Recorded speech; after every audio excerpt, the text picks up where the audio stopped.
in 1975, I actually started touring in 1972 with one of my favorite bands. I mean, I loved Elvis Presley. I loved the Beach Boys. I really fell in love with Pet Sounds, and I loved that music. Yeah. And I did a show at the University of New Hampshire with the Beach Boys, and Carl Wilson came in my dressing room. He was the closest to my age. He was a couple of years older than me. And he was just great. He was so positive and wonderful. So we became friends, actually lifelong friends. And name dropping, right? But I'm not name dropping, it's true. And I'll name drop if you want. But you know, it was great. He was a great man, and obviously sang God Only Knows, Good Vibrations, Darling. He was one of the most gifted singers that I ever heard. I mean, an angelic voice.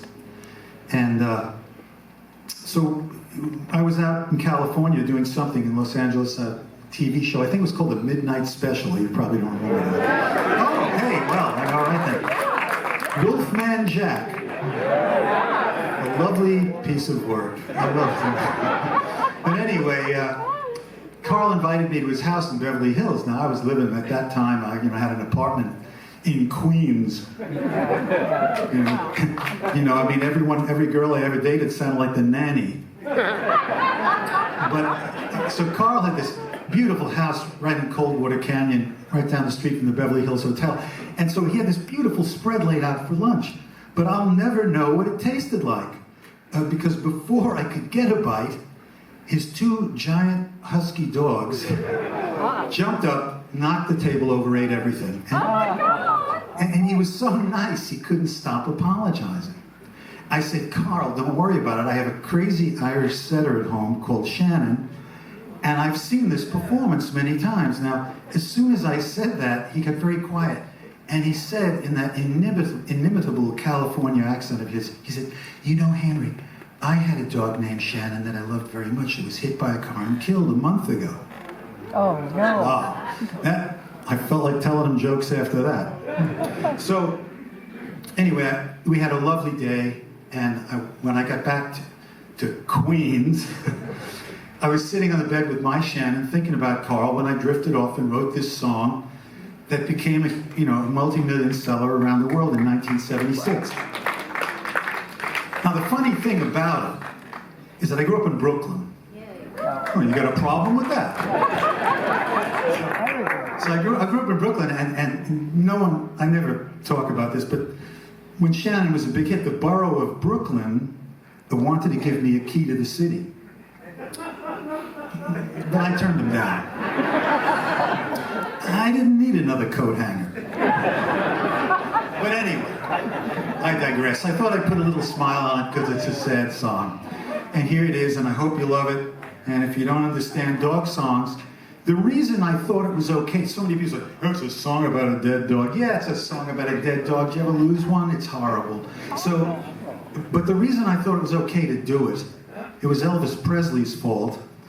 Because on his second album, Elvis Presley, aptly named, he sang Old Shep, the old Red Foley country song from 1947 about his dog dying. And when I heard Elvis sing that, I was crying my eyes out. And so I thought, yeah, it's okay to write a dog song, so, see? Elvis Presley.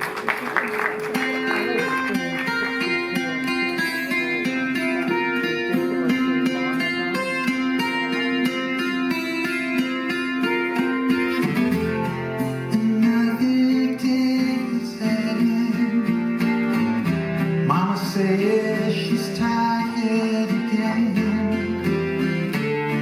No one can even begin to tell her.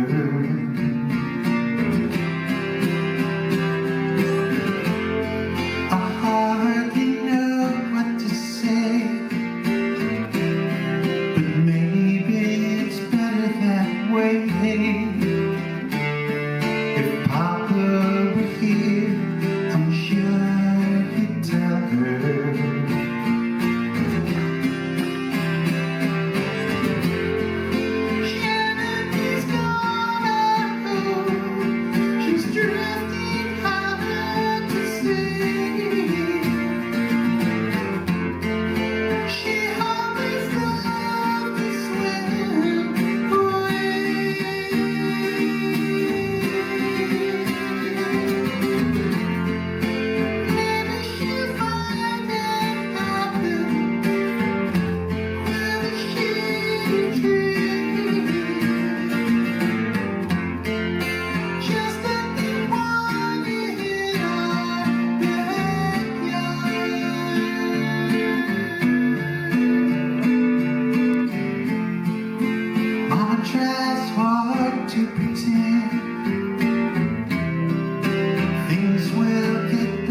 Thank you so much. I'm going to see you one more.